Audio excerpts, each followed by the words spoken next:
모든 국민은 법률이 정하는 바에 의하여 국방의 의무를 진다. 그래서 저기서 모든 남자 국민이라 그러지 않고 모든 국민은 그랬어요. 그래서 이 실제로 이스라엘 같으면은 여군이 막 나오죠. 총 메고 이렇게 나오는데 우리나라는 아직 그렇게는 하지 않았죠. 하지 않았는데 남자 중에도 총 메는 거 말고 이렇게 대체 복무처럼 그런 경우에 국방 의무를 지는 경우도 있죠. 그래서 우리 대한민국 여성 국민은 어떤 식으로 국방의 의무를 지는지 한번 이렇게 생각을 해보면 좋겠어요. 제가 그래서 어떻게 진다고요? 그래서 제가 흔히 이렇게 여쭤보면은 출산 군인을 낳지 않냐 그런 말하고 그다음에 아들이 군대가 있으면 마음으로 군대를 계속 이렇게 걱정하고 이렇게 살지 않냐 뭐 그렇게 해야 되고 모든 시민은 납세의 의무를 지니까 간접적으로 병역 의무를 하는 거 아니냐 등등 이렇게 여러 가지 생각을 하는데 뒤에 토론할 때 한번 해보세요. 우리 대한민국 여성 국민은 어떤 국방 의무를 지금 헌법은 모든 국민이라고 그랬어요. 그래서 우리가 한번 생각을 해보면 좋겠고요.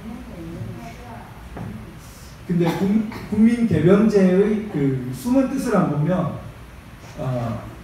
이 주로 이제 좌익 계열에서 생각하면 군대를 억압기구라고 그래요. 얘네들의 대표적인 군대에 대한 정의는 군대는 억압기구다. 막스 레닌주의 뭐 이런 식으로. 그런데 억압기구가 이중적이에요.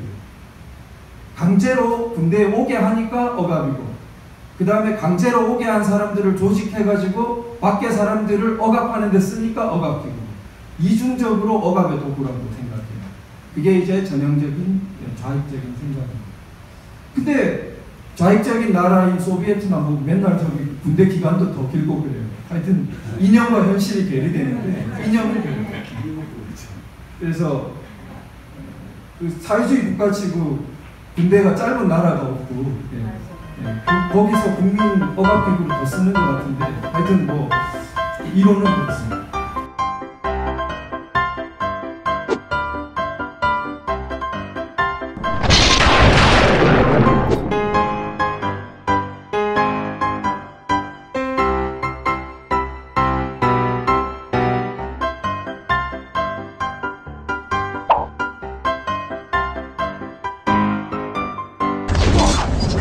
우리 헌법하고 개헌법에서 이 대통령 개헌 선포권에 대해서 이제 규정하고 있는데 우리 헌법하고 개헌법에서 이 개헌 선포권의 의의와 요건 그리고 절차 그리고 이제 사후 통제 수단 이렇게 기본적인 그런 법 개념에 대해서 먼저 설명을 드리고요.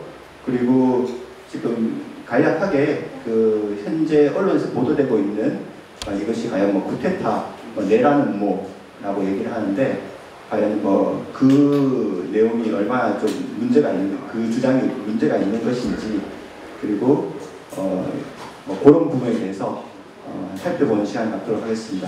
그리고 더 중요한 부분은 제 다음에 발제를 하시는 도태우 변호사님 해주실 것 같고요.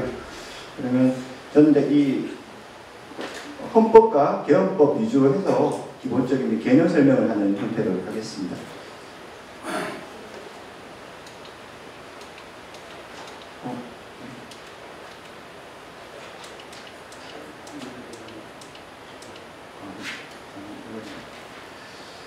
네,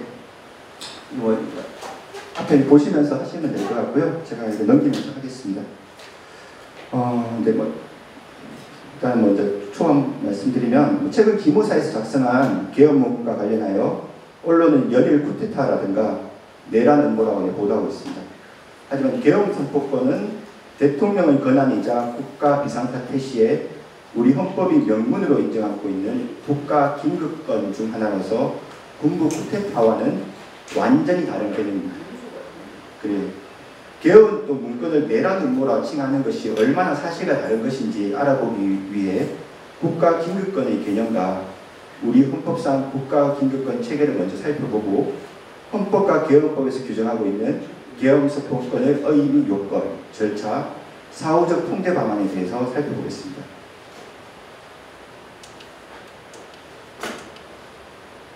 예, 먼저 계엄 선포권을 설명하기 위해서 국가긴급권부터 먼저 설명을 하겠습니다. 국가긴급권이라는 것은 국가의 존립이나 헌법 질서를 위태롭게 하는 국가 비상사태와 같은 국가적 위기에 능동적으로 대처하기 위하여 헌법에 국가긴급권을 규정하고 있습니다. 우리 헌법도 1년의 국가긴급권을 헌법의 수호자로서의 대통령에게 부여하고 있습니다. 그러니까 국가긴급권을 권한을 행사할 수 있는 사람은 대통령입니다. 보시고요. 우리 헌법상 국가긴급권에는 이제 세 가지가 있는데, 첫 번째로 보이는 게 긴급명령권입니다. 긴급명령권은 뭐냐 하면은, 여기 이제 헌법 조문이 나오는데요. 대통령의 권한으로서 국가의 안위에 관계되는 중대한 교전 상태에 있어서 국가를 보위하기 위하여 긴급한 조치가 필요하고 국회의 집회가 불가능한 때에 한하여 바라는 법률을 가지는 명령이다. 이게 무슨 말이냐면은, 그러니까 법률은 국회가 제정하게 되어 있습니다. 근데 이제 국가 비상사태에서는 국회를 열어가지고 뭐 법을 통과시키려고 하면 시간이 많이 걸리니까 대통령령으로서 법률과 똑같은 능력을 가지게 하는 게 긴급명령권입니다. 그러니까 긴급명령할 때는 국회에 일단 보고하게 돼 있고 승인을 얻어야 되는데, 국회가 입법권자죠. 법률을 제정하는 데니까 법률과 동일한 명령이 발효가 돼서 효력을 발휘하고 있으니까 국가에서 승인을 해줘야지만 법률과 똑같은 효력이 있는 거고, 국회에서 승인을 안 해주면은 그때부터 소급해서 상실하는 건 아니고 그때부터 효력을 상실합니다. 그래서 이게 이제 긴급명령권 하나 있고요. 다음에 이제 긴급재정경제명령처분권, 이것도 긴급권의 일종인데, 이거는 조금 다른 거는 뭐냐면은 이제 보통 중대한 재정경제 상황 위기에 있어 가지고 재정경제상의 법률 효력을 가진, 그러니까 재정경제와 관련된 법률의 효력을 가진 명령 처분하는 건데, 이것도 역시 국회 승인을 얻지 못하면 그때부터 효력을 상실합니다. 그런 두 가지 긴급권이 있고요. 그리고 이제 세 번째로 계엄 선포권, 이 부분은 이게 이제 지금 이제 문제가 되고 있는 건데, 이것도 대통령의 권한입니다. 대통령의 권한으로서 전시사변 이에 준하는 국가 비상사태에 있어서 병력으로서 군사상황 필요에 응하거나 공공의 안녕 질서를 유지할 필요가 있을 때에는 법률이 정하는 바에 의하여 계엄을 선포할 수 있다. 그러니까 대통령이 가지고 있는 것은 계엄 선포권입니다. 뭐 계엄이 선포되면은 그 다음에는 이제 계엄 사령관이 선임돼서 계엄 사령관이 활동을 하는 거고요. 계엄을 선포할 수 있는 권리가 대통령이 합니다. 대통령이 계엄 선포를 안 한 상태에서 군대가 마음대로 계엄군으로 활동할 수는 없어요. 이게 지금 쿠데타하고 차이점, 다시 설명하겠는데, 쿠데타라든가 내란과의 차이점이 이런 부분이 있는 거예요. 그럼 이제 계엄 선포권하고 이제 구별 개념을 한번 보겠는데요. 쿠데타는 게 프랑스어입니다. 나폴레옹, 올라가면 나폴레옹이 이제 이런 걸 해가지고 거기서 나온 개념이라고 하는데, 지배층의 일부가 비합법적인 무력 또는 군사적인 수단으로 정권을 무너뜨리거나 빼앗는 것, 이게 이제 쿠데타의 정의입니다. 그래서 영어로 스트로크 오브 스테이트, 블로 오브 스테이트 이렇게 표현을 쓰고요. 그리고 쿠데타는 동일체제 내에서 지배자의 교체를 목적으로 하고 피지배계급이 주체로 체제 변형을 꾀하는 것으로 이제 꾀하는 혁명과는 다른 겁니다. 그러니까 피지배계급이 주체가 돼가지고 이제 체제 변형을 꾀하는 것은 혁명인 거고, 이 쿠데타라는 것은 같은 이제 지배층의 일부가 지배자의 교체를 목적으로 하는 게 쿠데타입니다. 그래서 여기서 나오는 것처럼 계엄이라는 것은 대통령이 하는 거고요. 이 쿠데타라는 것은 대통령이 쿠데타를 할 수는 없겠죠. 그리고 계엄 선포를 해가지고 계엄군이 활동하는 거면은 대통령의 이제 계엄 선포에 의해서, 대통령의 지시에 의해서 만들어진 거니까 그때 활동하는 계엄군이 쿠데타를 일으켰다고 볼 수도 없는 겁니다.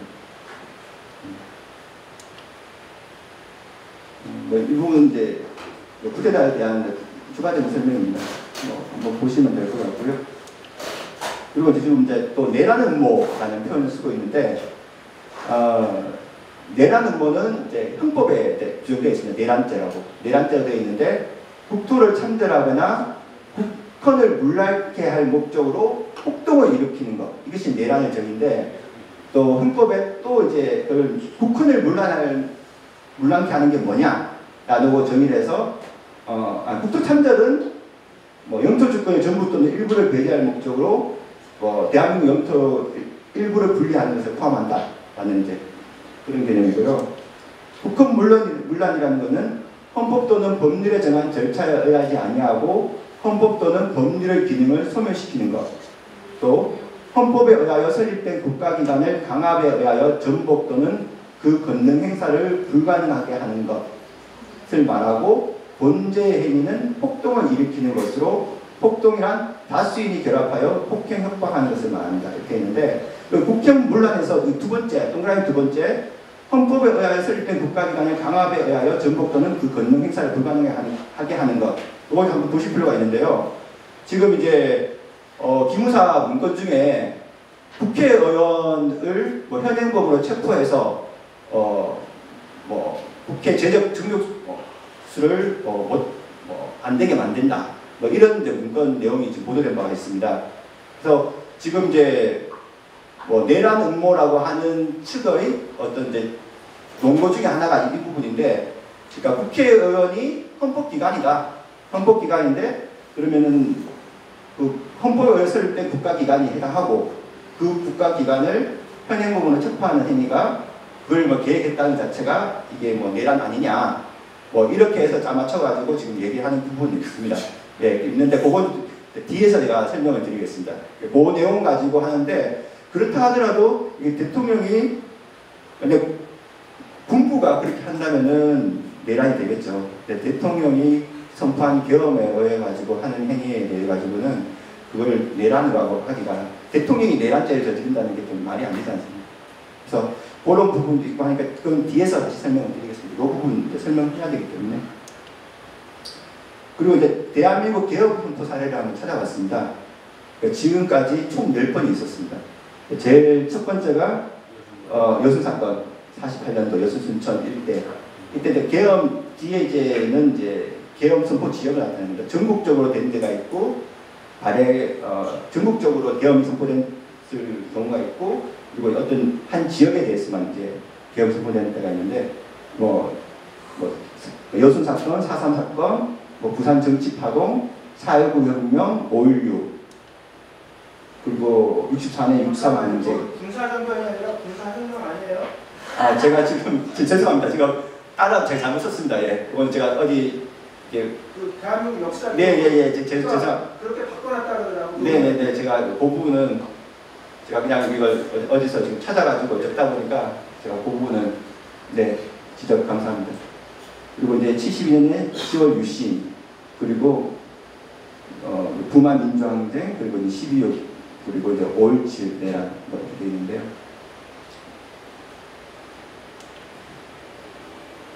그 다음에 이제 이 헌법 조문 한번 살펴보겠습니다. 개헌 발동 요건인데요. 헌법 77조 1항 대통령은 전시사변 또는 이에 준하는 국가 비상사태에 있어서 병력으로서 군사상의 필요에 응하거나 공공의 안녕 질서를 유지할 필요가 있을 때에 법률이 정하는 바에 의하여 계엄을 선포할 수 있다. 여기서 법률은 이제 계엄법이 따로 있습니다. 그리고 두 번째 2항은 계엄은 비상계엄과 경비계엄을 한다. 되어 있는데, 계엄의 종류가 두 가지가 있습니다. 계엄법에 보면은 비상계엄이 훨씬 더 강력한 겁니다. 경비계엄에 비해서. 그렇게 이해하시면 되고요. 뒤에서 설명하겠습니다. 그리고 3항 비상계엄이 선포된 때에는 법률이 정하는 바에 의하여 영장제로 언론, 출판, 집회, 결사의 자유, 정부나 법원의 권한에 관하여 특별한 조치를 할 수 있다. 그래서 지금 이제 비상계엄이 경비계엄보다 훨씬 강력한 것이기 때문에 이 비상계엄에 대해 이렇게 특별한 조치에 대해서는 헌법에서 이게 규정하고 있는 겁니다. 그리고 4항 계엄을 선포한 때에는 대통령은 지체 없이 국회에 통과해야 한다. 그리고 5항 국회가 제적의원 과반수의 찬성으로 계엄의 해제를 요구한 때에는 대통령은 이를 해제하여야 한다. 그래서 4항하고 5항은 사후적 통계라는 부분입니다.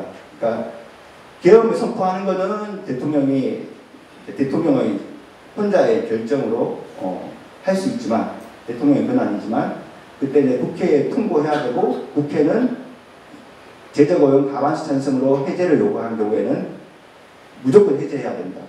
했을 때 또 검토하겠다 이게 아니고, 하면은 무조건 해제해야 한다라고 되어 있습니다. 그래서 사실 어떻게 보면은 이 부분이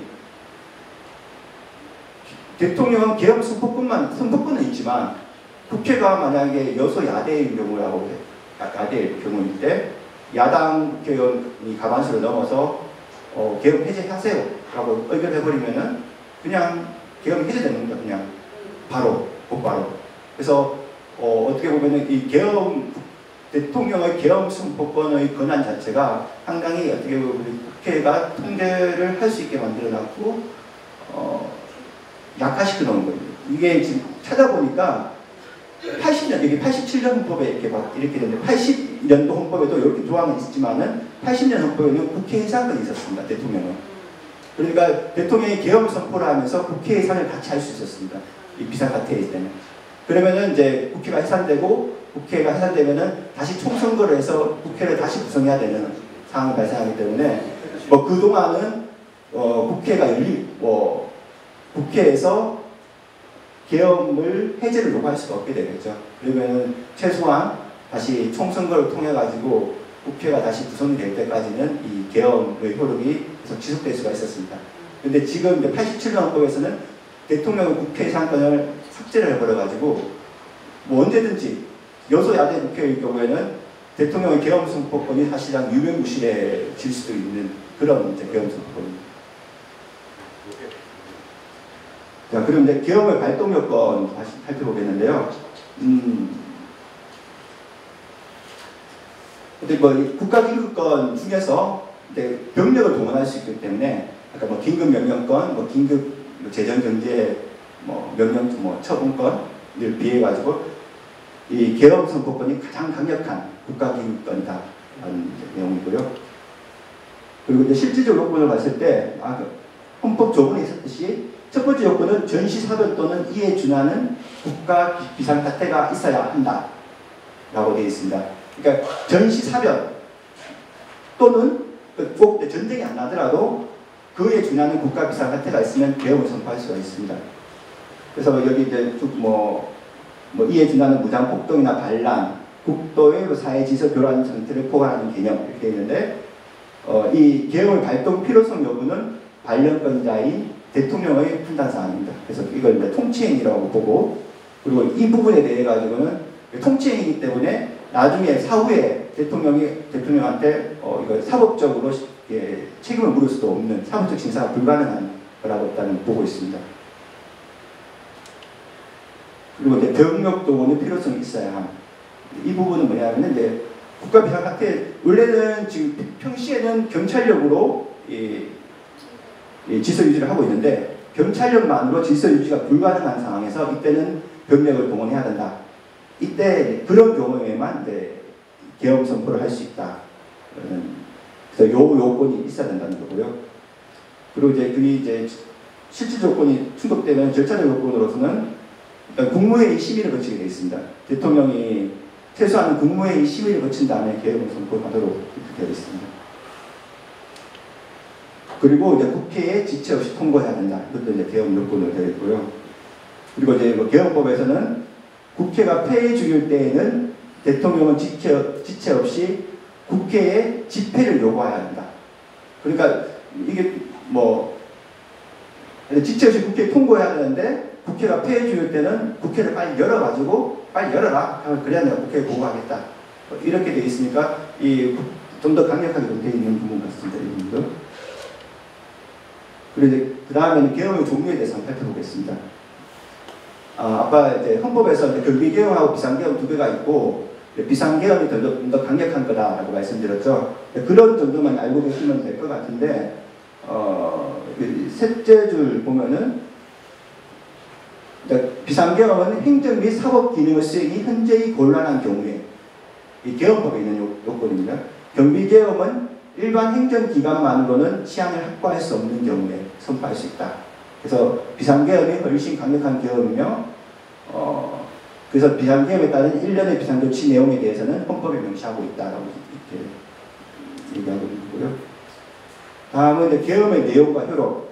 계엄의 선포의 내용 한번 살펴보겠는데, 이 5분의 이제 언론에 나타낸 문건에 이제 계엄 선포문이라든가 이런 내용들이 조금 나왔던 것 같습니다. 나왔는데, 그래서 계엄을 선포할 때는 계엄 선포 이유, 종류, 시행 일시, 시행 지역, 계엄 사령단 이걸 같이 공고를 해야 됩니다. 계엄할 때 여기 이제 그래서 아니면 요런 문건도 이제 하나 그냥 예비적으로 만들어 놓은 것 같습니다. 계엄 포검 선포문의 예시 자료로. 그래서 그러면 대통령은 현역 장관급 장교 중에서 국방부 장관이 추천한 사람을 국무회의 심의를 거쳐 계엄사령관을 임명합니다. 계엄사령관 임명 절차를 했습니다. 국방부 장관이 추천하고 심의 거쳐가지고 임명하는 거고 대통령이 마음대로 하지는 않고요. 그리고 이제 계엄사령관은 원칙적으로 국방부 장관의 지휘 감독을 받습니다. 그리고 다만 전국을 계엄 지역을 하거나 대통령이 직접 할 필요가 있을 경우에는 대통령의 지휘 감독을 받도록 되어 있습니다. 다음에 비상계엄에 대해서 잠깐 이제 설명을 하면은 비상계엄이 일어난 경우에는 아까 헌법에 대해서 썼습니다만은 행정사무와 그 정부와 사법권에 대해서 어떤 통제를 할 수가 있습니다. 정부나 법원의 권한에 관하여 특별한 조치를 할 수가 있는데 헌법 조문 제가 설명해 놨고요. 근데 국회의 권한에 대해서는 언급이 없습니다. 그래서 이제 국회의 권한에 대해서는 어떤 특별한 조치는 할 수 없는 것으로 이제 보고 있고, 그리고 이제 계엄법 13조에도 어떤 부분이 있냐면은 계엄 시행 중 국회의원은 현행범인 경우를 제외하고는 체포죄는 구분되지 않는다 이런 문구가 있어요. 그래서 이제 국회의원의 신체의 자유를 보장하고 있습니다. 불체포 특권인 거죠. 불체포 특권이 계엄하에서도 시행되기 때문에 국회의 권한에 대해서는 일단 하지 못하는 걸로, 국회의 상권이 삭제된다 동시에 이런 부분에 대해서도 이제 국회의 권한을 보장해 주고 있는 것 같습니다.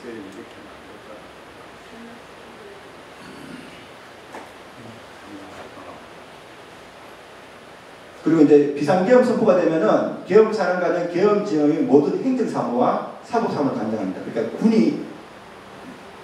군에서 이제 행정과 사법사무를 관장하는 거죠. 그리고 사법사무는 원칙적으로 법원의 재판을 제외하고 경찰, 검찰, 형집행 등을 말하는데, 계엄법 10조에서 열거된 13개 위험한 범죄가 있는데 이거는 군사법원에서 재판하는 것도 있습니다. 물론 군 관련 범죄가 대부분인데 이건 이제 다음에 보시면 될 것 같고요. 그리고 이제 국민의 자유와 권리에 관한 특별한 조치를 할 수 있다라고 되어 있는데, 헌법에는 영장주의, 영장제도하고 언론 출판, 집회, 결사의 자유 이렇게만 나와 있습니다. 그렇게 특별한 조치를 할 수 있다고 되어 있는데, 여기서 이제 계엄법 구조를 보면 어떻게 되어 있냐면은 그런 기본권 외에 거주 이전의 자유, 단체 행동권, 그리고 재산권에 대해서 특별한 조치를 할 수 있게끔 되어 있습니다. 헌법의 11건 외에도. 그래서 요것 때문에 그러면은 하위 법령에서 헌법에서 정한 것 외에 다른 기본권까지 제한하는 것이 이게 합헌인가 위헌인가라는 이게 논란이 있습니다. 과연데 그러니까 그러면 그 내용이 뭐냐면 헌법에서는 그러면 한정적으로 열거해 놓은 거냐, 아니면 예시를 해 놓은 거냐, 국민의 기본권 제한에 대해서 예시를 해 놓은 거냐, 두 가지가 있는데 여기에 대해서 이제 학계에서 이제 조금 판례는 없고요. 학계에서는 이제 서로 이제 어떤 권영선 교수라는 헌법 교수는 헌법에 규정이 없는 기본권 제한은 계엄법 규정하는 것은 위헌 소지가 있다라고 보고 있고, 김철수 교수는 극도의 위기를 극복하기 위하여 엄격한 요건 하에서 계엄이 발동되기 때문에 목적과 요건 등을 고려해 볼 때 계엄법 구조는 합헌이다. 좀 더 뒤에 설명해 보면은 기본적으로 이제 이 계엄의 본질이 대통령 비상대권 헌법 보장 수단으로 보든 간에 대통령의 권력 남용을 방지하기 위해 한정적 규정을 보는 것이 설득력을 가지겠지만 또 다른 면에서 보면은 영장제도와 표현의 자유, 뭐 집회의 자유 이게 상당히 이제 근본적인 기본권입니다. 오히려 재산권이라든가 거주 이전의 자유, 단체 행동권보다 오히려 더 상위가 되는 근본적인 기본권이거든요. 헌법에서 이제 계엄이 선포됐을 때 그런 기본권은 제한이 가능하다라고 하면서 하위 기본권은 제한이 불가능하다라고 한다는 것 자체가 기본권 체계상 좀 맞지 않지 않냐. 그러면은 결국 계엄의 목적 달성을 하려면은 당연히 이제 언론 출판의 자유라든가 집회 결사의 자유 그리고 영장 제도도 뭐 제한을 가할 수 있는데 이런 경우에 거주 이전의 자유를 못한다라는 게 말이 되느냐. 그래서 계엄 목적 달성을 위해서는 필요할 것 같다라는 이런 이제 견해도 있습니다. 이거는 이제 이렇게 견해 대립이 있다는 부분이고요. 그리고 경비계엄은 일반 행정기관만으로 치안 확보할 수 없는 경우에 선포하는 것으로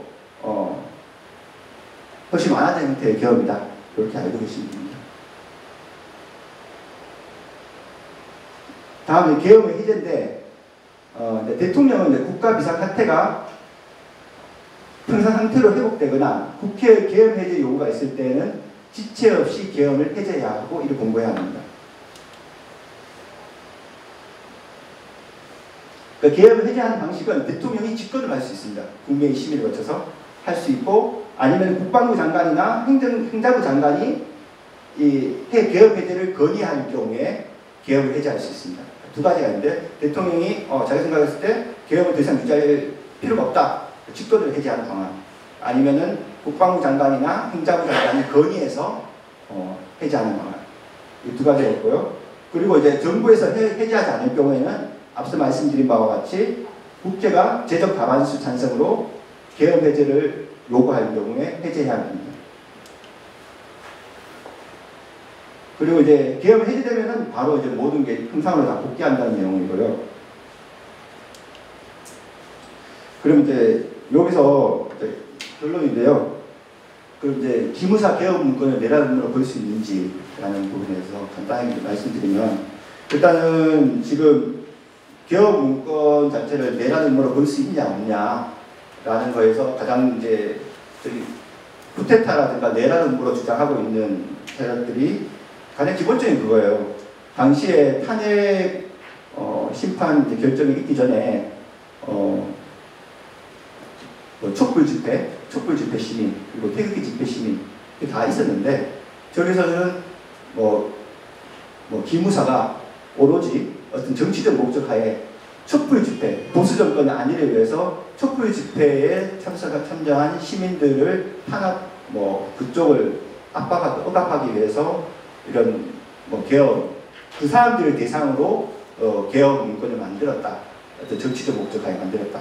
이게 가장 이제 기본적인 시각인데, 근데 제가 보기에는 지금 언론에서 보고하고 있거나 아니면 정부나 청와대에서 얘기하고 있는 할 때 가장 기본이 되는 거는 당시 이제 당시 계엄령 검토를 왜 했는지 계엄령 검토 배경에 대한 분석이 먼저 선행이 돼야 되고 이런 부분이 언론에서도 보도가 돼야 되는데 그런 부분 아마 문건에 보면 그런 부분이 있을 겁니다. 아마 제대로 된 왜 계엄령 검토 배경이라든가 이런 분석 이런 부분이 있을 건데 그거에 대한 보도는 전혀 없고 이렇게 군부대를 동원하려 했다 이런 걸로만 해가지고 지금 계속 여론을 잡아가고 있는 상황인데 일단은 제가 이제 그때 한번 나오는 문건 중에 하나 봤던 부분 이 기무사가 오로지 정치적 목적하에 한 건 아니다 라고 하는 문건이 하나 나온 게 있습니다.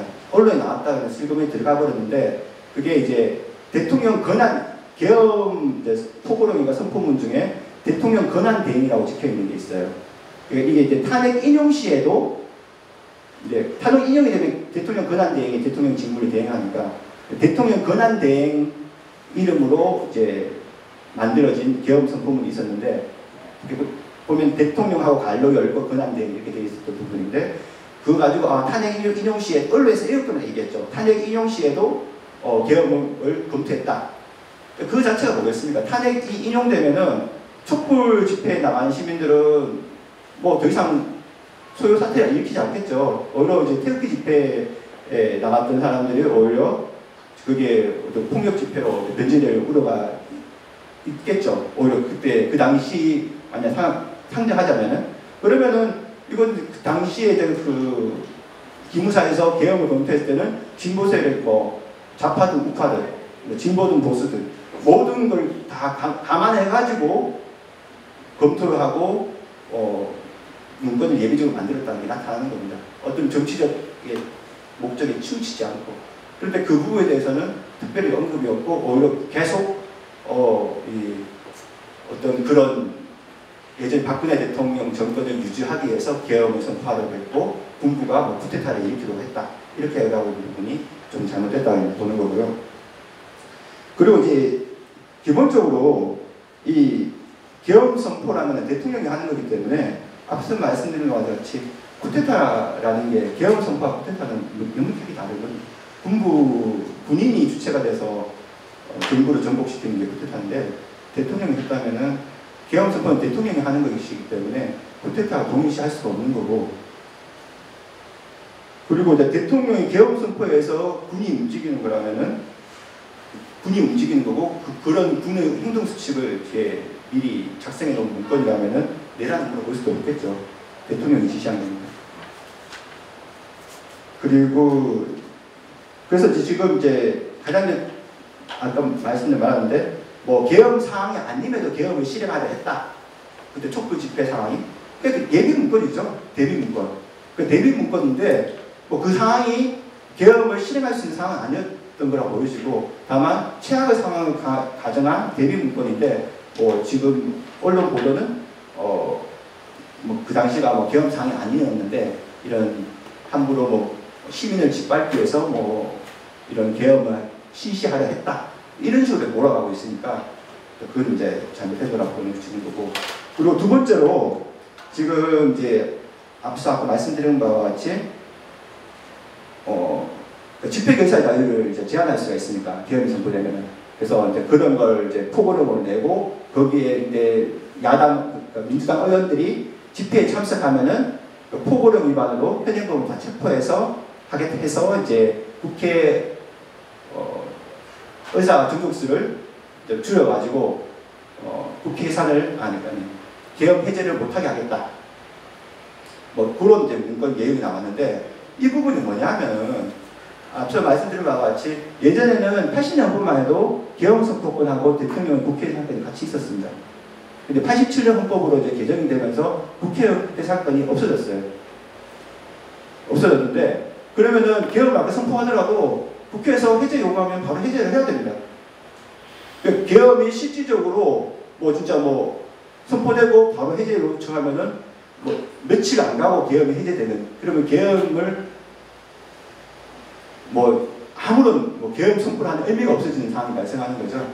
그렇다면은 이 군대에서는 그럽니다. 계엄 사령관이 자기들이 계엄이 되면은 계엄 사령관을 해야 되고 전반적으로 계엄에 대한 행동을 해야 되는 사람들이잖아요. 그러면은 이거 우리가 계엄을 계속 유지하려면 지금 상황에서는 그러면은 국회에서 계엄을 해제 요구하는 걸 막을 필요가 있는데 그러면 그 방법으로서는 어떤 방법이 있을까? 결국 이 방법밖에 없는 거죠. 여서야대일 경우에. 예. 그리고 특히 이때는 또 탄핵이 됐지 않습니까? 대통령이 탄핵된 3분의 2 이상의 국회에서 찬성을 해가지고 탄핵이 된 상태인데 뭐 이런 경우에 과연 국회에서 해제 요구를 하지 않을 거다라는 보장을 못하니까 그래서 이런 문건까지 이런 얘기까지 나오지 않았나 싶은 생각이 들어요. 그래서 여러 가지 시뮬레이션 상정해서 이제 그런 국회 사건이 없기 때문에 이런 얘기까지 나왔던 거죠. 계엄을 유지하기 위해서는 어떻게 해야 되냐.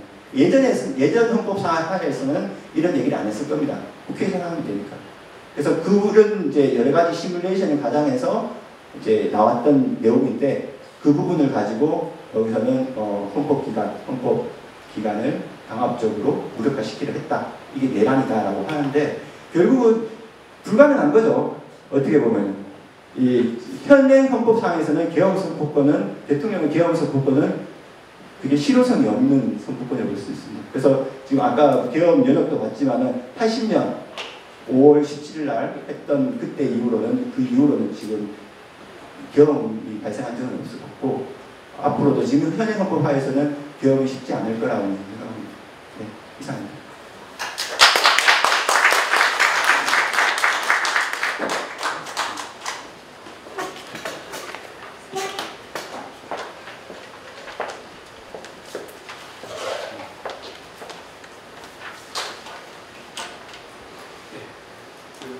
안녕하십니까?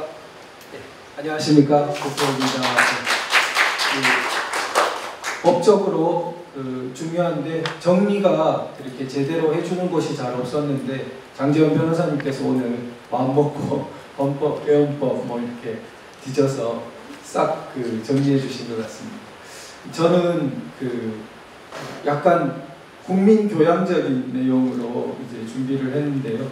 이게 어떻게 보면 기초적인 내용이고 그런데 우리나라에 조금 그런 부분이 있지만 중요한 그런 시민교양적인 내용이 빠져 있어서 나라에 굉장히 좀 위기를 가져오는 그런 부분이 있는 것 같습니다. 그래서 이제 제목은 군이란 무엇인가 군대 그 주제를 좀 포괄적으로 보겠는데 우선 헌법 조항을 하나 살펴보면요. 같이 한번 읽어보겠습니다. 시작. 국군은 국가의 안전보장과 국토방위의 신성한 의무를 수행함을 사명으로 하며 그 정치적 중립성은 준수된다. 5조 2항에 이렇게 딱 잘 나오고 있습니다. 여기서 우리가 국토방위는 쉽게 알 수 있는 건데 국가의 안전보장이라고 들어가 있지 않습니까? 그러니까 국토방위는 외적이 쳐들어오는 경우를 상정한다면 국가의 안전보장은 안에서 난리가 나서 질서 유지가 필요한 것을 이미 국군의 한 사명으로 규정하고 있다고 볼 수 있겠죠. 그러니까 벌써 계엄과 같은 것을 국군이 수행하도록 이미 5조 2항에서 역할로 예정하고 있는 것을 볼 수 있습니다. 제가 이제 오늘 살펴볼 내용은 크게 세 가지인데요. 그래서 국민 키워드로 보면 한 세 가지 정도입니다.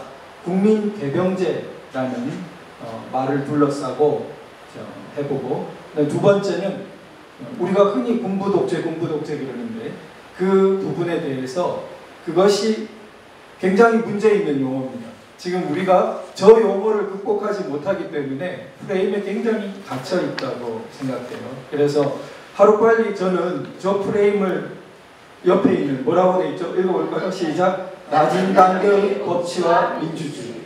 저 군부 독재라는 저 신화를 깨고 우리가 있었던 것은 낮은 단계의 법치와 민주주의라는 전 국민적인 인식 고양이 필요하다. 이렇게 이제 제가 기회가 될 때마다 말씀드리고 있습니다. 그리고 세 번째는 이제 문민 통제라고 흔히 말하는 그런 부분에서 이제 우리의 군과 시민 간의 어떤 관계 이런 부분을 살펴보겠습니다. 그럼 첫 번째 국민 개병제에서 부제를 보면 이제 군의 역사적 형태와 국민 개병제의 함의 이렇게 되어 있는데 어떤 숨어있는 뜻이 뭐냐? 국민 개병제 저때 그 개자가 모두라는 뜻입니다. 그래서 국민이 모두 병사가 되는 제도 그것이 국민 개병제입니다. 개자가 모두라는 뜻이 되는 게 좀 생소하죠? 네.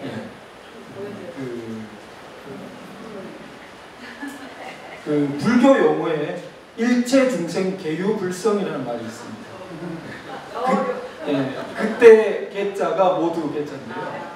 그래서 일체의 중생은 모두 불성을 부처가 될 수 있는 성질을 갖고 있다. 그때 그게 개자입니다.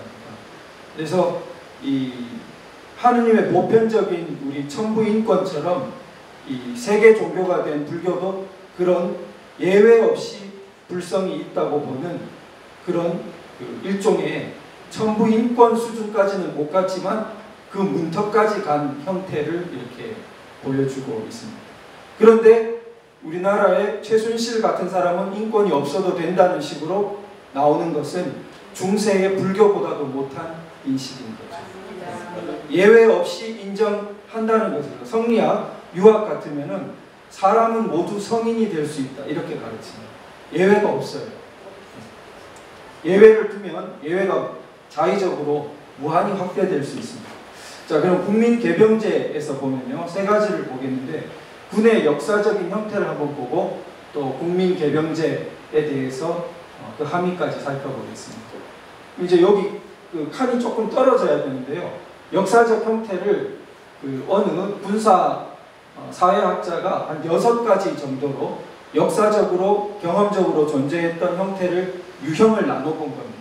오른쪽에 있는 말은 그 실제의 예예요. 예, 신뢰. 신뢰는 여러 개가 있을 수 있는데 대표적인 신뢰를 하나씩 적어 놓은 겁니다. 그럼 유형을 살펴보면은 우리는 어디에 해당되냐? 제일 밑에 있는 시민군이에요. 국민개병제라는 것이 시민군입니다. 거기서부터 살펴보면 시민군은 뭐냐 하면 시민권자는 모두 군인이 되는 것이 원칙인 것이 시민군입니다. 그게 우리가 알고 있는 국민개병제. 그런데 이것이 역사적 경험적으로 볼 때 늘 있는 제도였냐? 그렇지가 않습니다. 굉장히 독특한 제도고 역사적으로 볼 때 많은 곳에서 시행되지가 않은 거예요. 굉장히 어렵습니다. 그렇게 하기가. 국민국가가 그 전체적으로 시민권 전체에 대해서 그걸 부여한다는 게 쉽지가 않아요. 가장 일찍 그런 곳에 도달한 것이 나폴레옹 군대입니다. 프랑스 혁명 이후에 나폴레옹 군대. 그래서 근대 국가의 발전하고 국민개병제, 시민군대하고는 굉장히 밀접한 상관관계가 있습니다. 근대 시민권을 부여하기 때문에 병역 의무도 지라고 이렇게 짝이 된 겁니다. 자, 그래서 저 나폴레옹 군대의 위력은 대단한 것이었습니다. 역사적으로 나폴레옹 군대 같은 신화를 남긴 거는 뭐 필적할 만한 게 그리 많지 않아요. 뭐 이렇게 알렉산더 군대라든지 몽고의 칭기스칸 군대라든지 이렇게 세계 몇 개를 뽑으면 들어가는 게 저 나폴레옹 군대입니다. 나폴레옹 자신이 아주 탁월한 지휘관으로 군사 전략가로 뭐 사관학교 같은 데서 보면 영웅 중에 영웅입니다. 아주 군사 전략이 탁월한 사람입니다. 그런데 한편 나폴레옹 군대는 유럽을 휩쓸었습니다. 이집트까지도 휩쓸고 당대에 단시간 내에 유럽 전역을 아주 그냥 초토화시키듯이 휩쓸었는데 그 배경에 과연 나폴레옹 개인의 유능함만 있었냐? 그게 아니라 나폴레옹 군대, 저 시민 군대가 가진 활력이 대단했던 거죠. 나폴레옹 군대는 당시 유럽이 아직 근대화 대부분이 되기 전이었기 때문에, 즉 시민혁명을 겪기 전이었기 때문에 보편적인 시민권이 아니라 신분사회였어요. 그런데 저 나폴레옹 군대는 프랑스 혁명은 문제가 있죠. 여러 가지 요즘 뭐 밝혀지고 있는 유혈이라든지 많은 문제가 있는데 어쨌든 그 속에서 뭐가 이루어졌냐면 이 계급 옛날에 신분제가 타파되면서 보편적인 시민권을 준 겁니다. 옛날에 농민들은. 그러니까 이 옛날의 농민들이 시민이 자기가 됐다는데 흥분했어요. 그래서 공화국의 시민이 돼가지고 황제를 따라 유럽 전체를 근대화시키는데 자기가 역사적인 그 영웅적인 역할을 하고 있다는 활기에 완전히 이렇게 넘쳐있어요. 사기 충천에 있었어요. 그래가지고 저 사람들이 나폴레옹 따라 모스크바도 가서 떼죽음도 당하고 뭐 이렇게 됐던 거예요. 자, 그게 이제 시민군이고 저 위에 보면 이제 전사라고 있어요. 전사가 서양 중세에 유명한 기사. 그게 이제 전사. 전사 지배층들이 이렇게 사회를 통제하고 있는 일본의 사무라이도 비슷한. 그럼 전사만 싸우는 게 아니라 밑에 부하도 있겠죠. 그렇지만 밑에 그 부하들은 군대 전체에 비해서 봤을 때 역할이 굉장히 미미합니다. 전사가 그 역할이 아주 중심적인 역할을 하는 것. 그런 군대를 저 전사군이라고 하는 것입니다. 자, 그 다음에 용병의 형태가 있어요. 용병 부대들이 스위스 용병도 있고 구르카 네칼 용병도 있고 요즘도 그런 용병 부대들이 있죠. 고용한 군대입니다. 돈 주고 고용한 군대. 그것이 용병. 주로 외인 부대들이 많아요. 그런데 용병하고 다른 것이 노예군이에요. 유명한 것이 이슬람 왕조들의 저 칼리프 국가들의 저 노예군이 많았습니다. 노예군이라는 굉장히 특이한 제도인데 어떻게 하냐 하면요. 소년 때 노예로 잡아옵니다. 노예 시장에서 사오거나. 그래서 이슬람 국가들 같으면 그 경계 지방인 흑해 이런데 슬라브족들 많이 잡아오고 이렇게 밑에 흑인도 잡아오고 이런 식이에요. 그래서 이 백인을 더 많이 잡아왔어요. 그래서 어린 나이에 잡아와서 딱 격리시킵니다. 그리고 특수교육을 받게 해요. 완전히 조기 일종의 병영에다가 집어넣는 거예요. 그리고 그 중에 괜찮다 싶은 사람은 지휘관, 사관으로 키웁니다. 이 군대가 맘루크라는 군대예요. 저 군대가 이집트에서 처음에는 자기들 무슬림들끼리는 서로 싸우면 안 된다는 원칙 때문에 무슬림이 무슬림을 공격할 때 무슬림 군대를 할 수가 없었던 거예요. 그러니까 노예를 잡아와가지고 대신 싸움을 시킨 거죠. 그렇게 출발을 했는데 한 200년 지나자 쟤들이 지배자가 돼버려요. 왜냐하면 군대를 장악하고 있으니까 이제는 칼리프를 지 마음대로 세우는 거예요. 우리 고려 무신 정권도 뒤에 가면 무신들이 왕을 막 이렇게 갈아치려고 하는데 이르게 되죠. 그래서 저 노예 부대가 이제 가장 유명한 게 맘루크, 예니첼이라는 것도 있어요. 터키에. 그 노예 부대들이 주로 이슬람 국가에 많았습니다. 자, 그 다음에 징병 시민군하고 비슷한 거 아닌가 싶은데 저 징병은 선택적 징병입니다.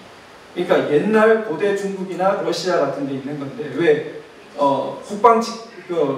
옛날에 국경 지키러 간다 그러고 사람 잡아가는 거지. 그러면은 10년도 있고 20년도 있고 막 그런 상층 계급은 안 가요.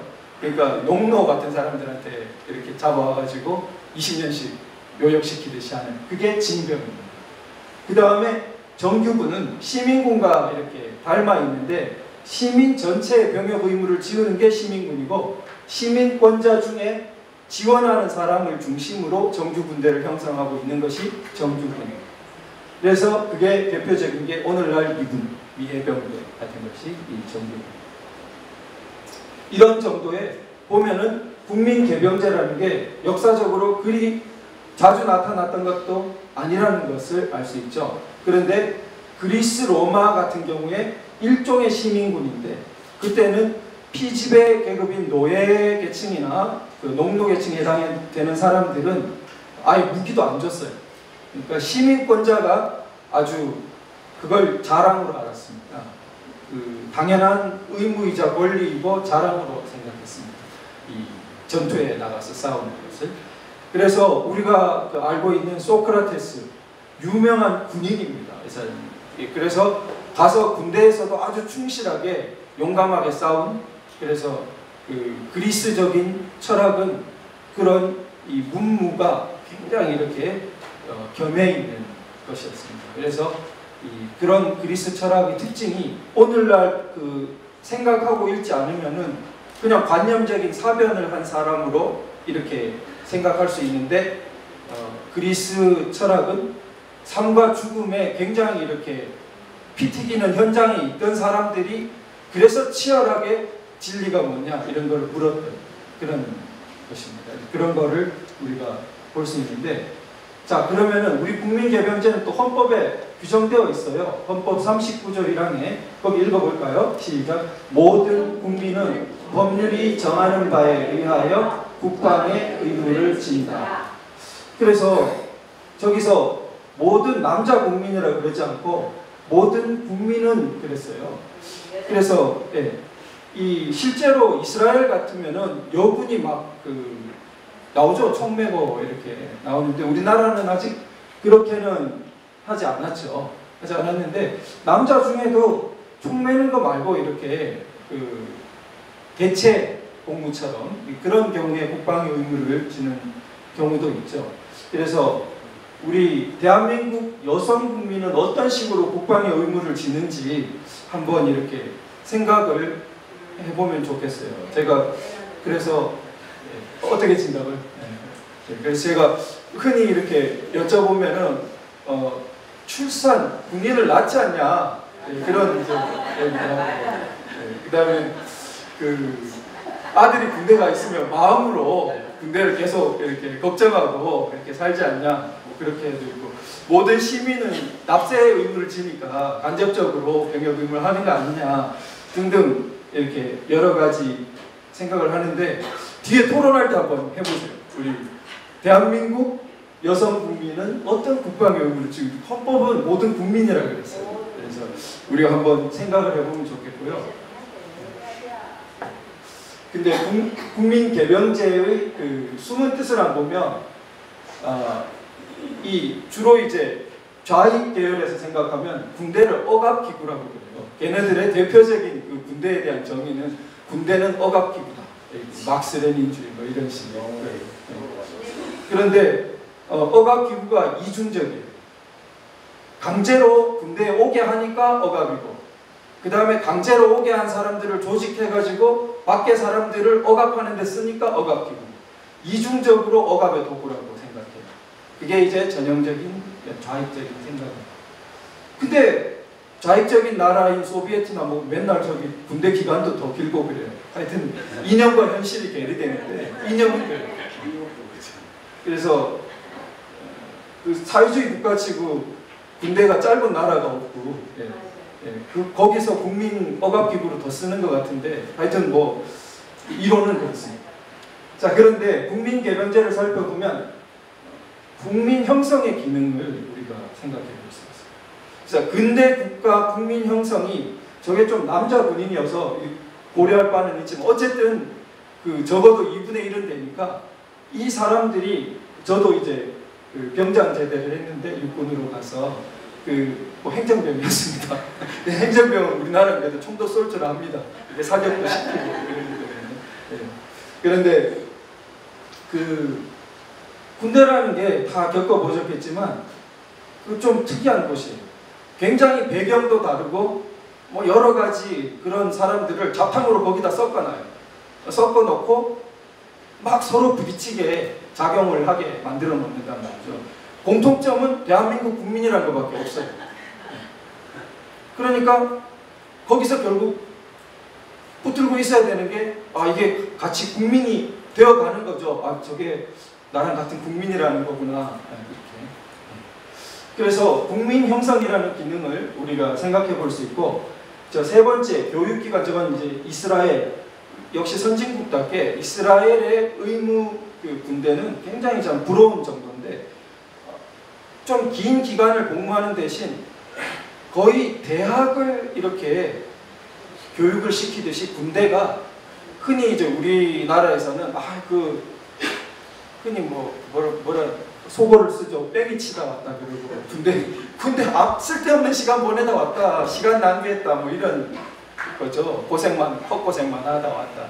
근데 이스라엘 군대는 아주 그 군대에서 IT 기술자도 되고 평생의 인맥과 주요한 기술을 거기서 쌓게 굉장히 신경 쓴다는 거예요. 우리는 거의 뺑뺑이 돌리듯이 아무데나 보내요. 그러니까 뭐 이 사람 배경이나 뭐나 고려하지 않고 아무데나 보내가지고, 그러니까 무슨 제대로 된 연결성이 있을 수가 없죠. 그걸 보면은 국민 개병제로 하면서 참 무성의하죠. 그 귀한 자녀를 다 모두 의무적으로 모아놓고는, 그럼 그렇게 모았으면 귀하게 대해야 되는데 왜 그래 대하냐, 이제 그런 우리가 반성을 해볼 수가 있습니다. 근데 교육이 전무하진 않아요, 우리 군대도. 근데 저 나이 때보다 위로 갈수록 더 그런 것 같아요. 위로 갈수록 보면 옛날에 학교 교육이 더 귀하고 할 때 군대 가서 타이핑도 배우고 군대 가서 뭐 여러 기술을 배운 분들이 꽤 있어요. 그래서 올라갈수록 더 그렇습니다. 그리고 국방력의 측면에서 한번 생각해 볼 수 있는데, 국민 개병제가 제대로 작동하면 국방력이 굉장히 셉니다. 그리고 국민 개병제 정도 할 수 있는 군대 힘을 가지려면, 돈으로 그걸 채우려면 엄청난 돈이 들기 때문에 대부분 국가에서도 감당이 안 돼요. 그 정도 군대를 유지하려면. 우리나라가 지금 국민 개병제로 간신히 이거를 해왔는데, 자꾸 줄이고 그 다음에 전작권 환수해서 미군은 자꾸 쫓아보내는 식으로 그렇게 가면, 명분은 이래요. 자주국방을 해야 된다. 어느 똑바로 된 나라가 외국 군대를 그렇게 주둔시키고 있느냐. 명분은 그렇습니다. 근데 항상 이게 이념과 현실이 괴리되는 게 저쪽 특징이에요. 그럼 현실을 봤을 때 그 좋은 명분을 따라가려면 자주국방 능력이 있어야지. 입으로만 자주하면 뭐예요? 그리고 외국 군대가 없는 게 좋으면은 실력이 있어야지, 자기가. 미군이 가진 그 뛰어난 기술력이나 그 막강한 화력을 대체할 만한 걸 자기가 갖고 미군 보고 나가라고 해야지, 그런 것도 없이 나가라. 그거는 물정을 모르거나 생각이 짧거나 아니면 무슨 다른 꿍꿍이 속이 있다. 예. 예. 그런 의심을 낼 수밖에 없는 거예요. 예. 자, 그래서 그런 부분을 생각해 볼 수 있습니다. 두 번째, 이제 우리가 저 말 좀, 저는 이제 군부 독재. 저게 우리 말에서 사라질수록, 약해질수록 우리나라가 자리가 잘 잡힌다고. 이 탄핵 난리를 낳은 바탕에도 저걸 가지고 박정희 대통령을 계속 군부 독재자, 어쩌고 뭐. 박근혜 대통령은 군부 독재자의 딸. 네. 그래서 심지어는 전두환 대통령은 아예 입에 담기도 부끄러운 사람, 거기는 아예 논외. 이런 식으로 되게 하는 대표적인 말이 저 말, 군부 독재. 저 말이 낮은 단계의 법치와 민주주의라는 말로 바뀌어야 돼요. 그래서 그걸 이제 살펴보겠는데, 자, 첫 번째는 최대건 교수님 논의를 보고요. 두 번째는 개발도상국가에서 군이 가지는 독특한 위상이 있어요. 세 번째, 이게 이제 또 오늘 제가 말씀드리는 것에서 굉장히 토론 주제이기도 한데, 김영삼 대통령의 역사. 저 뭐 말하려고 제가 저 제목을 적었나? 한번 살펴보겠습니다. 자, 그러면 이 최대건 그 서울대 교수님 정년 퇴임하신 분이 법치주의와 민주주의라는 저서에서 이 낮은 단계의 법치와 민주주의라는 중요한 개념을 설명하고 있습니다. 저는 너무 중요하다고 생각하는데, 이분이 박정희 전두환 대통령 시기하고 중국 공산당 독재를, 저게 독재예요. 예, 앞에 게 독재가 아니고 저 뒤에 게 독재예요. 근데 거꾸로 김정은하고 중국 공산당이 저 말도 못 쓰면서 괜히 박 대통령한테는 저걸 쓰고 그런단 말이에요. 그러면은 자, 이 최대건 교수님 이걸 한번 그 줄침 부분을 한번 살펴볼까요? 형식적으로 시작. 형식적으로나마 존재한 자유민주주의의 헌법, 복수정당 및 선거 등이 그 후의 민주화에 크게 작용했다. 이렇게 됩니다. 이게 박정희 대통령, 전두환 대통령 때를 말한 거예요. 즉 그때 어땠어요? 자유민주주의 헌법 자체를 폐기하지 않았죠. 그 다음에 복수정당이 존재합니다. 그리고 선거제도 자체가 존재하죠. 저기에 덧붙여서 좀 제한은 있었지만 언론의 자유가 있습니다. 언론 기관들이 좀 제한을 받았지만 언론 기관들이 어떻게 보면 요즘보다 더 다양했던 거예요. 아, 요즘 뭐 자유가 있다고 하면서 얼마나 획일적인 목소리들을 내고 있습니다. 그래서 그 제한된 언론의 자유가 있었고, 사법권이 약간 제한된 부분도 있었지만 대체로 상당히 사법권의 독립이 있었어요. 그러니까 제한된 사법권의 독립. 이런 중요한 징표들이 어디에 없다? 중국에 싸그리 없는 거예요. 중국에 자유민주주의 헌법이 없고, 복수정당이 없고, 국민 개인이 보통 선거로 하는 보통 선거제도가 없고, 제한된 언론의 자유도 없고, 중국에는 정치평론지가 없어요. 그 믿기지 않죠? 그 넓은 땅에 그 많은 나라 그 명수의 국민의 정치평론지가 없어요. 기관지밖에 없습니다. 네. 그게 현실입니다. 언론의 자유라는 말은 금지어예요. 쓰면 안 되는 말이에요. 자, 그게 독재입니다. 그리고 사법권도 우리 박정희 대통령, 전두환 대통령보다 형편없이 독립적이지 못합니다. 그냥 모양새만 있는 거예요. 자, 자, 그럼 왜 그렇게 될 수밖에 없냐? 첫 단추가 안 되기 때문에, 자유민주주의 헌법이 없기 때문에, 그러니까 기초가 없기 때문에 그 위에 뭐가 나올 수가 없는 겁니다. 시장이 나와도, 사유재산권이 나와도 그건 굉장히 불안정한 겁니다. 자유민주주의 헌법이 받침해주지 않기 때문에. 그래서 최근에 시장문 교수라고 오늘 뉴스가 났죠. 일본에 가 있던 교수가 시주석을 비판하면서 중국 사람들은 그나마 제한적으로 허용되고 있던 사유재산권이 지금 뺏길까봐 굉장히 불안해하고 있다. 그겁니다, 현실이. 이게 제도적으로 보장된 게 아니기 때문에 어느 정도 제한적으로 부를 추구하게 해줬지만 이게 언제 국가가 확 다시 모택동 시기로 돌아가서 뺏어갈지 모른다는 불안감에 시달리는 겁니다. 그래서 박정희 대통령을 반드시 어디에 연결시켜야 되냐? 이승만 대통령이 앞부분에 자유민주주의 헌법 기초를 놓았기 때문에 그 다음에 쌓아갑니다. 그래서 이렇게 연속적으로 맞아요. 자, 그런데 자, 우리 중국은 어떠냐? 중국은 거기 읽어볼까요? 시작. 중국은 공산주의 혁명의 결과로 등장한 전체주의 플러스 국가 계획 경제 체제로 시작하여 시장을 허용하는 공산당 일당 지배의 권위주의 체제로 이행하였을 뿐이다. 그래서 저게 권위주의 체제라 그러는데 이제 우리 최 교수님이 좀 좋게 쓰신 거고 독재예요. 그래서 지금 그래서 보면 일당 독재의 나라이며 이렇게 쓰고 있잖아요, 교수님. 그래서 아직도 일당 독재의 나라이며 이게 시주석 때 지금 더 심해졌단 말이죠. 이 완화되는 방향으로 가는 게 아니라 더 심해지는. 그게 동아시아의 격동, 탄핵 정변과 다 연결되어 지금 동시대에 막 펼쳐지고 있는 것입니다. 우리가 그래서 여기 모여 있는 거고. 왜 이런 안 하던 일을 하게 됐냐? 지금 동아시아 전체가 거대한 역사의 소용돌이에 휘말려 있어요. 이제는 중국 사람들도 알아요. 이거 우리 지금 어디로 갈 거냐가 그 역사의 갈림길에 서 있다. 그래서 오늘 그 시장릉 교수는 뭐라 했냐면 악정을 일삼는 북한과 같은 실패 국가와 친숙하고 미국과 같은 국가와 소원해지는 것은 뭐라 했냐면 역사의 흐름을 거꾸로 가는 것이며 현명하지 못한 일이다. 이렇게. 우리가 역사의 정방향 그런데 그 사람도 그걸 쓰더라고요. 역사의 흐름을 거꾸로 가는 것이며 현명하지 못한 일이다. 근데 그게 시주석 보고 한 말인데 저는 자꾸 우리나라 누가 떠오르더라고요.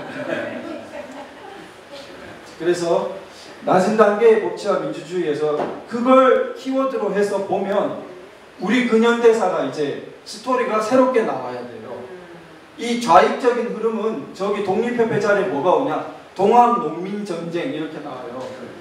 그래서 동학농민전쟁, 그 다음에 3.1운동 공유했다가 그 다음에 항일 무장투쟁 그래가지고 그 다음에 이제 뭐 차마 이제 조국해방전쟁 그런 거 이렇게 좀 숨기고 그 다음에 친일 분단 세력에 의한 독재 그 다음에 뭐 5.18 이런 식으로 이렇게 역사 흐름을 그렇게 쭉 깨는 겁니다. 자, 그 스토리를 극복하고 그 스토리가 무슨 스토리예요? 부정과 파괴의 스토리. 우리 역사를 온통 부정적인 것과 파괴적인 것들을 가득 찬 역사로 보고 있는 거예요. 사람이 똑바로 성장할 수 있겠습니까? 맨날 정신에 독을 계속 퍼붓는 거랑 마찬가지예요. 그 사고가 어떻게 긍정적이고 진취적일 수가 있겠어요? 역사인식이 늘 부정적이고 파괴하는 사건들로만 머리에 가득 채워놨는데 자, 하루빨리 이거로 바꿔야겠습니다. 자, 저게 뭐냐? 독립협회 만민공동회. 저 때부터 이승만 대통령이 활동했어요. 그래서 독립협회 만민공동회로 우리 근대국가를 세워보려고 해서 헌의 6조라는 거로 고종 당시 그 황제와 실제로 이렇게 약조도 했습니다. 그래서 입헌군주제로 갈 뻔했어요. 저게 제대로 되면. 그런데 반신배도 있고 변심해가지고 저기 대한국제, 괄호 쳐놓은 것은 역행한 겁니다. 순방향으로 안 가고. 그래서 조위에 대한국제가 있고 밑에 가면 제가 또 괄호 하나 쳐놨어요. 뭐예요? 읽어볼까요? 탄핵 정부. 역행한 건 2개 지금 제가 괄호 쳐놨어요. 자, 그래서 대한국제가 어떻게 역행했냐? 입헌군주제로 가기는커녕 전제군주제를 선포해버려요. 그러니까 완전히 이렇게 역행해버리고 이승만 대통령은 감옥에 갇혀요.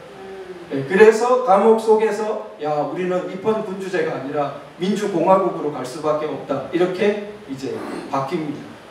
그리고 애국개몽운동이 일어나고 3.1운동에서 사람들은 이미 고종 황제를 다시 세우려고 한 게 아니라 이시조선으로 돌아가려 한 게 아니라 새로 우리가 독립하는 나라는 민주공화국이어야 되겠다는 국민적인 벌써 굉장히 저변이 생깁니다. 그 3.1운동 후에 이제 임시정부 나오고 나중에 뭐 헌법 이런 것도 다 헌법 초안도 그런 것입니다. 자, 그 다음에 항일 무장투쟁 자리에 뭘 놔야 되냐? 기독교 민족주의 운동을 놔야 됩니다. 저 기독교 민족주의 운동이라는 것이 근대화 운동이고 여러 가지 근대화 노력, 또 민족 교육 운동, 또 여러 가지 그 민족 자본을 향한 자각 노력 이런 걸 다 포함하는 가장 중심 세력이 기독교 민족주의자들이었기 때문에 기독교 민족주의 운동이라고 합니다. 왜 가장 중심 세력이 기독교 민족주의자였냐? 해방 후에 1번 이승만, 2번 조만식 사람들이 강제하지 않았는데 당연히 그렇게 받아들였어요. 이승만, 조만식 대표적인 지도자로 생각했습니다. 다 기독교 민족주의자. 그래서 이 대표적인 우리 독립운동은 기독교 민족주의 계열의 운동이었다. 그 다음에 저게 근대화를 지향하고 있었기 때문에 그렇습니다. 그 다음에 자유민주주의 대한민국 건국이 자연스럽게 그래서 연결되고 저기 이북에 소련과 괴뢰 정권이 들어와서 휴전선 38선에 막히고 걔네들이 이 남쪽까지도 집어먹으려고 쳐들어온 걸 6.25를 통해서 방어를 해내고 그 다음에 그렇게 대치 상태에서 굉장히 여러 가지 악조건 속에서 그래도 민주주의를 지향하면서 한 것이 낮은 단계의 법치와 민주주의. 그래서 자유민주주의의 토대 위에 항상 눈은 높은 단계의 법치와 민주주의를 지향하고 있었다 이거예요. 이미 박정희 대통령, 전두환 대통령 같은 사람이 우리나라가 영원히 이 단계에 머물러 있어야 되겠다 생각한 사람들이 아니에요.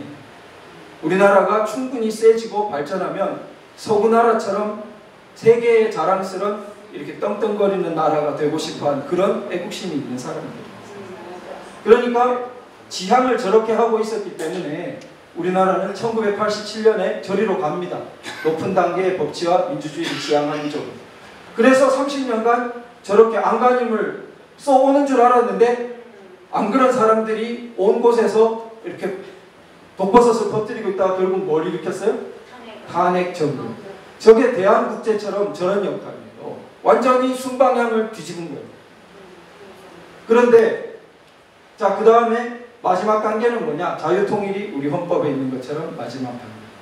근데 지금 보시면 이 100년의 역사를 보시면은 역방향이 이길 수 있어요? 이길 수 없습니다. 자, 저 대한국제가 어떻게 이겨요? 지금 이 도도한 흐름. 대한국제가 이 흐름을 보십시오. 어떻게 이기고 저 전제 군주제적인 것이 우리나라 전체를 장악하겠습니까? 저 모양에 가까운 것이 유일사상입니다. 전제군주 저기 표현하는 대한국제에 보면 짐이 곧 법이다 이런 식으로 되어 있어요. 무한한 군권을 지닌다 막 이렇게 표현되어 있습니다. 그러니까 저런 것이 이제 아직 완전히 극복되지 못한 거죠. 그래서 우리가 큰 흐름은 이것을 극복하고 나아가는 이 100년의 흐름이 있습니다. 그런데 이제 군대에 대해서 우리가 이해를 하기 위해서 이걸 좀 볼 필요가 있습니다. 흔히 개발도상국, 거칠 개발해서 후진국, 중진국에 가면은 소위 군인 출신 군대가 굉장히 권력 상층부에 있는 경우가 많아요. 그래서 그걸 이제 흔히 군부독재 그러는데, 그러면은 왜 그런 현상이 나타날까 해서 그 사람들이 무력을 독점해서인가? 그것은 하나만 보는 거라고 생각해요. 무력을 갖고 있다는 것 말고 하나가 더 있어요. 그 부분이 흔히 간과되는데 뭐냐면 이 선진국은 안 그렇습니다. 이미 선진국 단계에 가면 안 그렇지만 개발도상국 단계에서는 선진 기술과 시스템이 군대만큼 있는 데가 잘 없는 경우가 많아요. 우리나라 50년대, 60년대 중반 정도까지도 그랬습니다. 사회 전체보다 군대의 시스템이 훨씬 서구에 이 발달된 시스템을 갖고 있었고, 기술도 군대 내에 좋은 물자나 기술이 거기에 많이 있었습니다.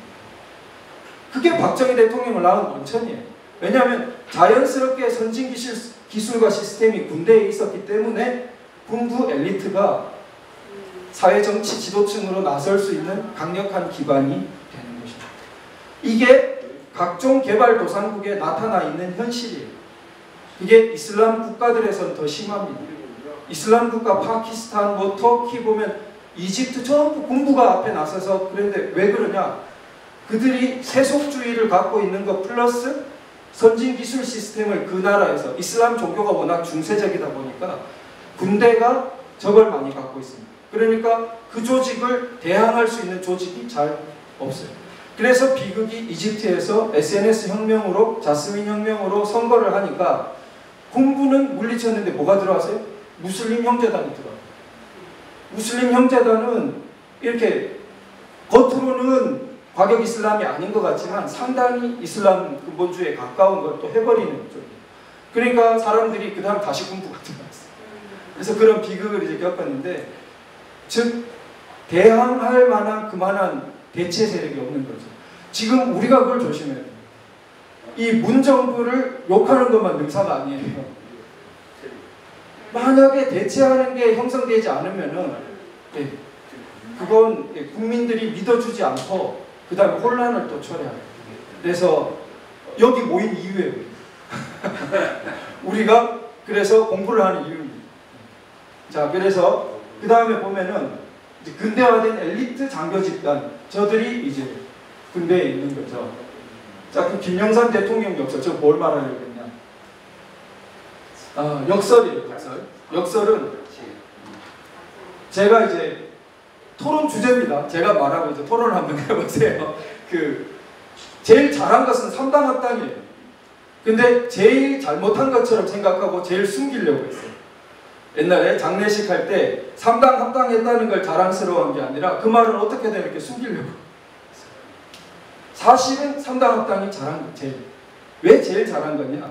저거를 제일 잘한 거라고 해서 김영삼 대통령이 민주화 투사였다는 게 없어지지 않아요. 민주화 투사였기 때문에 3당 합당이 가능한 거예요. 그 의미가 있는 거고. 가교 역할을 한 것입니다.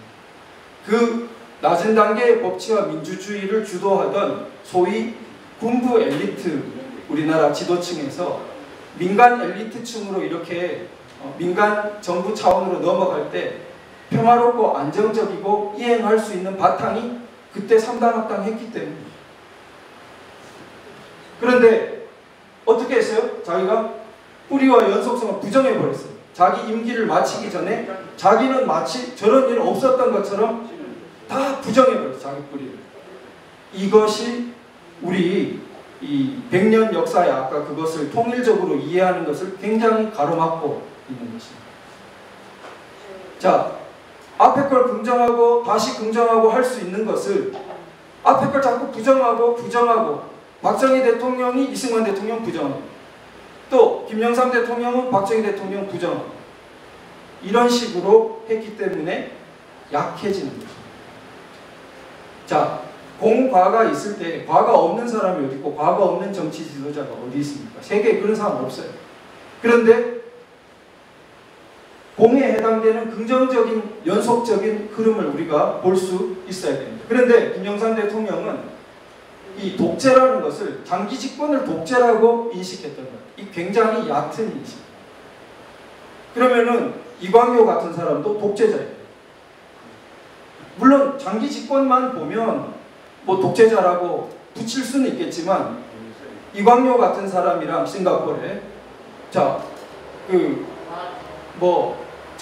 인도네시아에 뭐 수하르토인가 이래가지고 가족이 비리하고 막 이렇게 나라 뒤집어지는 사람이 있어요. 거기도 군인 출신이니까. 비교가 안 됩니다. 심지어 수하르토하고 박정희 대통령 비교도 안 돼요. 공적인 정신 자체가 비교가 안 됩니다. 자, 그런데 그거를 장기 집권은 독재? 저거로 너무 얕은 인식이에요. 그 다음에 자신은 민간정부, 군인 출신이면 모두 군정. 그것도 뒤에 보겠지만 얕은 인식이에요. 미국만 해도 군인 대통령이 있습니다. 군인 출신. 자, 그래서 문민 통제라는 거, 미국을 보면 워싱턴, 남북전쟁의 그랜트, 2차 대전 후에 아이젠하워 이렇게 군인 출신 대통령들이 대표적인 자유민주 국가에 있는 것입니다. 자, 그런데 문민 통제는 뭐냐? 우리가 중국의 당나라, 송나라를 보면 역사책에 많이 나오죠. 당나라는 절도사들, 이 무인들 권한이 너무 커져서 중기 후기에 어려움을 겪으니까 당을 극복한 송은 문치주의를 폈어요. 문신 위주로. 그래서 무신들 권한을 다 깎고 뺏었단 말이에요. 그러니까 어떻게 됐습니까? 약해져가지고 결국 침략을 받고 남송에 갔다 다 망했단 말이에요. 그런데 우리는 보면 어떻습니까? 그 고려가 무신을 굉장히 이렇게 힘이 좀 있던 때였습니다. 고려 이영훈 교수님 연구에 의하면 고려는 오늘날로 보면 굉장히 독특한 제도인데 개경, 개성에 지배층들이 모여 살았다. 지배층들은 전부 거기 모여 살고 그러면 그 사람들이 지배하고 있는 일종의 지방 거점들이 다 있겠죠. 예, 그런 식으로 유지되는 국가였다. 그래서 그 지배층들은 대체로 무신, 그러니까 군사력이 있는 사람. 그래서 군인이거든. 그래서 무가 좀 앞서던 데였는데 조선에 가면 이제 완전히 뒤집혔죠. 그래서 무가 너무 이렇게 떨어지는. 그러다 외침도 많이 받고 그렇게 됐습니다. 그럼 우리가 오늘날 민주공화국에서 시민이 시민군까지 하고 있는데 군을 시민과 굉장히 적대적인 것으로 보는 것은 굉장히 후진적인 양상이죠. 예, 마치 저기 경찰 온다 빨리 도망가자 뭐 이렇게 후진적인 모습이죠. 영국이나 이렇게 선진적인 국가에서는 경찰이 자기를 보호해 주는데 왜 경찰 보면 도망가요? 그래서 군대가 시민과 대척적인 것이 아니라 이 공화국을 지켜주고 우리 자신이 또 시민군이에요. 우리 아들, 딸이 시민군이 되는 거고. 그런 돼서 지금 어때요? 일단 군을 이관시키고 기무사 계엄 어쩌고 하면서 그 다음 더 어려운 주제는 이제 사찰 어쩌고 하면서 정보기관을 이관시키는 게 나옵니다. 이게 조금 더 심층 주제예요. 일단 군을 제대로 이해하지 않고 정보기관 문제까지 가는 건 더 어려워요. 일단 군에 대해서 우리 인식이 좀 이렇게 튼튼히 서야 되고 그 다음에 심화 과제는 이제 정보기관까지. 정보기관은 어렵습니다. 왜냐하면 일종의 사람의 속옷과 같아요. 그거 드러내놓고 어떻게 할 수는 없지만 살아가는데 꼭 필요하죠. 정보기관이라는 것은 국가 현상이 있는 곳에서 일종의 정보기관이 없는 곳은 없어요. 그러나 정보기관의 행위는 뭐랄까 논리가 좀 달라요. 거기서 일어나는. 그걸 어느 정도는 좀 제한적으로 인정해 주지 않으면 정보기관 자체가 돌아갈 수가 없어요. 속성이 그런 곳이에요. 마치 속옷처럼. 속옷의 세계가 있는 그걸 지금 다 파헤쳐가지고 뭐예요? 사찰 어떻게 해가지고 걔네를 다 적으로 몰아버리는 문명 국가답지 않은 태도입니다. 절대 선진 국가는 정보기관을 그렇게 함부로 다루지 않아요. 왜냐하면 국가에 너무 생명적인 것을 쥐고 있는 곳이기 때문에 그렇게 함부로 다루지 않습니다. 그래서 지금 우리나라에서 일어나고 있는 일을 한마디로 요약하면 반문명적인 것이죠. 야만적인 것이죠. 그래서 우리가 그걸 극복하려면 이렇게 공부를 해야겠다. 그래서 오늘 강의를 하게 됐습니다. 그러면 잠시 우리가 한 10분 쉬었다가 8시 반부터 좋은 아까 토론 주제가 뭐 있었죠? 김영삼의 역설, 대통령의 역설 그리고 여자 국민의 국방 의무는 무엇이냐? 안 하셔도 돼요. 근데 이제 권장 과제입니다. 네, 감사합니다.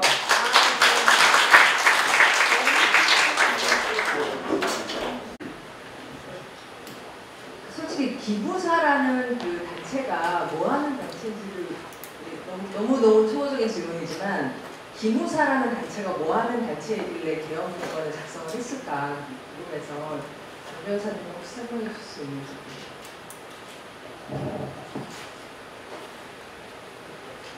사실 이제 그 계엄 문건을 그러니까 기무사령부가 계엄을 실시하거나 뭐 계엄을 전반적인 주도를 하거나 이런 권한은 없다고 생각합니다. 그래서 사실 기무사가 왜 그런 문건을 작성했을까라고 했는데 뭐 국방부 장관이 한민구 장관이 지시를 해서 만들었다 이렇게 했죠. 그러니까 어차피 그 국방부 장관의 직속 정부 부서니까 그쪽이 이제 그런 문건들 정보라든가 그런 이제 영향 있는 사람들이 많으니까 한번 검토 문건 한번 작성해봐라고 했을 것 같아요.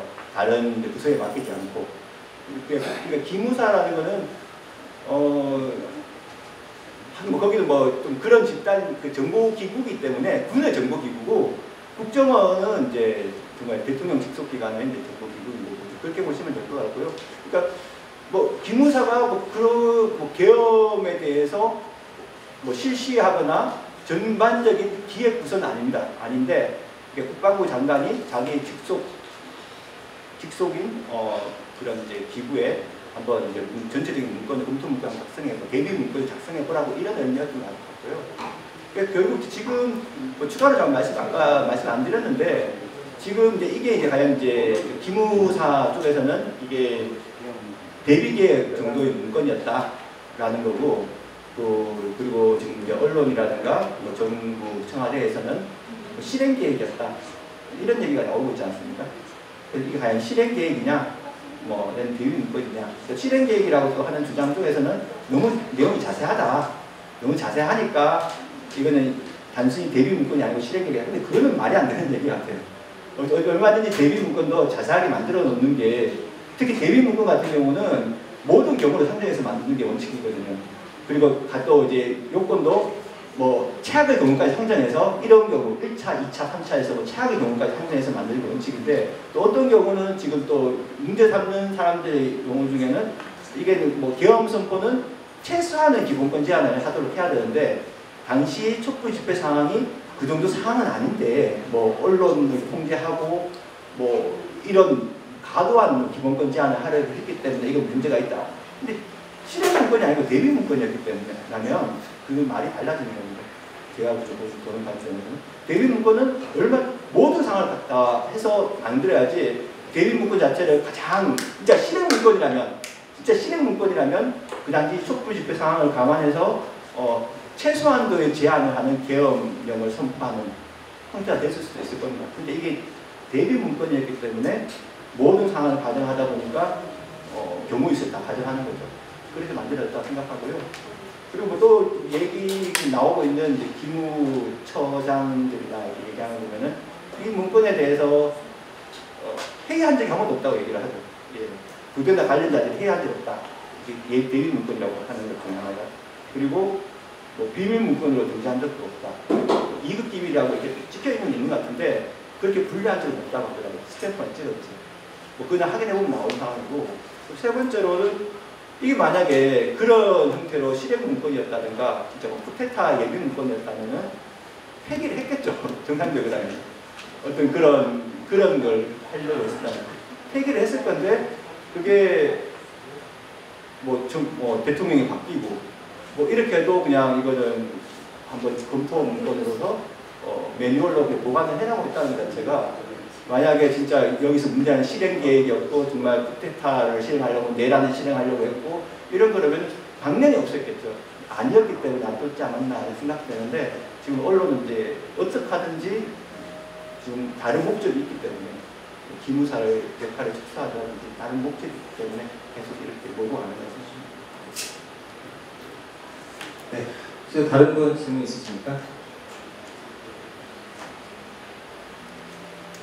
조금 첨언하자면은 그 기무사가 이제 군대 내의 방첩 조직이고 그 군대 내 국정원 같은 조직이죠. 그런데 그 우리나라 뿌리에서 그 여순 반란 때 군대 내에 좌익이 많이 침투해가지고 반란이 일어났기 때문에 그때부터 기무사적인 그 군대 내의 방첩 기관의 존재가 굉장히 중요했었죠. 근데 그 DJ 정부 이래 그 우리나라 정보원이 국정원이 굉장히 그 취약해진 면이 있는데 그 이 정부 들어와서 거의 뭐 국정원의 정상적인 활동 하던 사람들을 거의 삼천교육대 보내듯이 상당수 분들이 지금 재교육처럼 그렇게 되고 있는 형편이고 실제로 구속되어 가지고 그 우리 장기현 변호사님이 열심히 변호해주고 계신데 댓글 뭐 이런 거로 해가지고 구속된 분들도 상당수 있어요. 네. 그런 상황에서 국방력을 위험하게 약화시키는 조치들이 한두 가지가 아닌데 거기다가 이제 기무사 조직까지 흔들고 있으니까 이 모든 것이 도대체 어디를 지향하고 있는 거냐 국민들이 굉장히 불안해할 수밖에 없는 부분인 거죠. 그래서 그런 불안이 과연 근거 없는 것이냐. 그래서 메가더 동상에 올라가서 북한 구호를 따라하는 것을 현수막 커다랗게 써놓고 불을 질렀는데 그런 일이 버젓이 벌어지고 그 사람 대구의 조직들이 당연히 의심되고 이런 상황에서 자 국정원 약화에 이어 기무사 또 거의 지금 뭐 뒤흔드는 수준. 과연 국민들의 불안을 어떻게 해소할 것인지 굉장히 의구심이 드는 그런 부분이라고 생각합니다. 기무사는 당연히 해야 될 일을 한 거 아닙니까? 뭐 국방장관님이 이렇게 하라고 해서 법도에 그걸 한 거니까요. 네.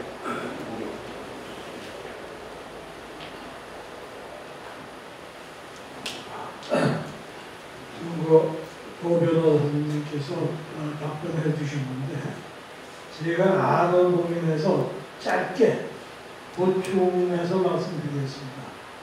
먼저 기무사원 부대는 군인은 적과 전쟁하는 집단이기 때문에 많은 비밀을 가지고 있습니다. 이 군사 비밀을 지키는 보안 업무는 첫째로 하고 두 번째는 군인은 적과 싸우는 집단이기 때문에 적 간첩이 계속해서 노리고 침투하는 이런 대상입니다.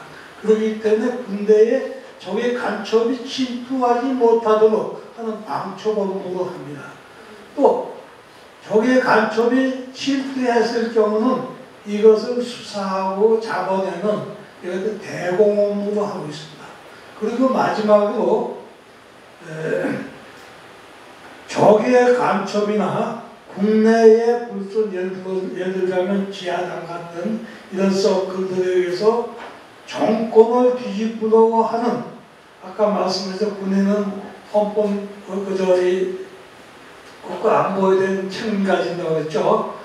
이와 같은 행위를 하는 전복, 국가 전복을 방지 예방하는 이와 같은 중요한 기능을 수행하는 비밀부대 거의 반비밀부대가 기무사이고 그렇기 때문에 국방장관이 자기가 가지고 있는 예하 참모나 예하 부대장이나 또는 이와 같은 특별한 임무를 가지고 있는 부대장 또는 어떤 특정인에게 그와 같은 임무를 충분히 줄 수 있는 겁니다.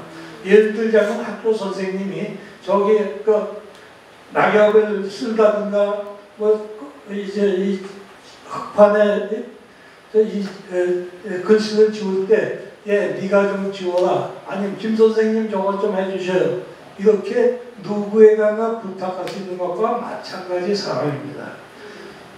또 세 번째로 말씀드릴 수 있는 것은 이번에 문제가 되는 것은 소위 새로 부임한 기무사령관의 한장은 이건 뭐 시행하려고 했던 것 같습니다 라고 얘기를 하지만 그 실제로 작성했던 그것을 작업을 했던 참모장과 그 주무 참모는 이건 작성이 아니라 검토하는 것에 불과하다. 저는 어디가 맞다고 생각하느냐면 참모와 그 주무처장이 이런 사항이 닥쳤을 때 어찌할 것이냐를 장관 명령에 의해서 지시에 의해서 검토하는 것에 불과하다. 이렇게 생각을 합니다. 마지막으로 왜 이와 같은 일이